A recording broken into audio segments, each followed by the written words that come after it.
پچھلے کئی دنوں میں جو کشمیر میں بالخصوص وادی میں جو حالات ہوئے وہ بہت ہی تکلیف دہ ہیں، جس میں ہماری کئی جانیں جو ہیں چلی گئیں، خاص کر بالخصوص جوانوں کی۔ میرے پاس کوئی الفاظ نہیں ہیں، اور شاید میں جتنے بھی دکھ کا اظہار کروں وہ آپ لوگوں کے دکھ سے بہت کم ہوگا، جن کے اس پچھلے کئی دنوں کے اندر جن کے گھروں سے کے جو بچے ان حادثات میں جاں بحق ہوئے۔ جمعے کا دن تھا، مغرب کی نماز کے آس پاس، جب مجھے یہ اطلاع ملی کہ کھکرناگ کے ایریا میں ایک انکاؤنٹر ہوا ہے جس میں 3 ملیٹنٹ جو ہیں جاں بحق ہوئے ہیں، اور اس میں برہان وانی بھی ہے۔ تو اسی وقت،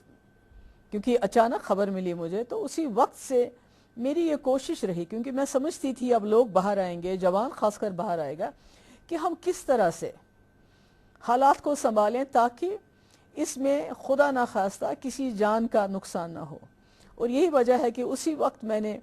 آرڈرز دے دیے کہ کرفیو لگنا چاہیے، تاکہ کم سے کم لوگ جو ہیں سڑکوں پہ آئیں، اور اس کے علاوہ جو لوگ سڑکوں پہ آئے تو CRPF ہو، ہماری اپنی پولیس ہو، یا کوئی اور سیکورٹی فورسز کے اہلکار ہو، ان کو باضابطہ یہ ہدایت تھی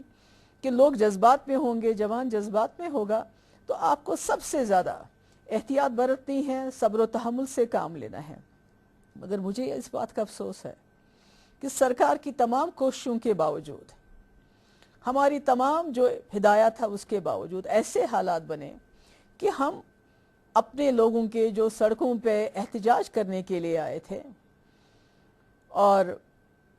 اپنے غم اور غصے کا اظہار کرنا چاہتے تھے، ہم کئی لوگوں کی جو ہے اس میں جانیں چلی گئی، ہم شاید جانیں ان کی بچا نہیں پائے۔ مجھے اس کا بہت افسوس ہے۔ بس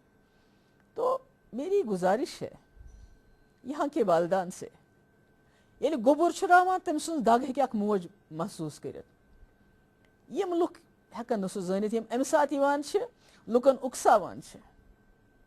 میری گزارش ہے یہاں کے والدین سے، پچھلے 27 سال سے ہمارے جموں کشمیر میں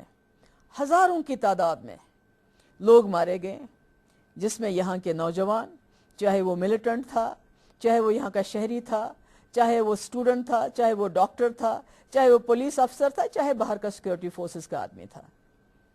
ہزاروں کی تعداد میں لوگ مارے گئے، نقصان ہو گیا، ہر قسم سے ہمارا نقصان ہو گیا۔ مجھے فخر ہے اپنی قوم پہ،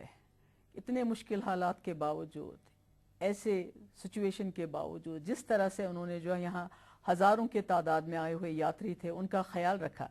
ٹورسٹوں کا خیال رکھا، اور جہاں جہاں کہیں ہمارے گاؤں میں ابھی بھی ہمارے کشمیری پنڈت بھائی بہن رہتے ہیں، کس طرح یہاں کے مسلمانوں نے ان کی دیکھ بھال کی، تو مجھے اس چیز پہ فخر ہے، اس لیے ان کو میں سلام کرنا چاہتی ہوں۔ اور ساتھ ہی یہاں جو ہمارا میڈیا ہے، سول سوسائٹی ہے، یہاں کے ہمارے مذہبی رہنما ہیں، سب سے اپیل کرنا چاہتی ہوں کہ ہمیں جموں کشمیر میں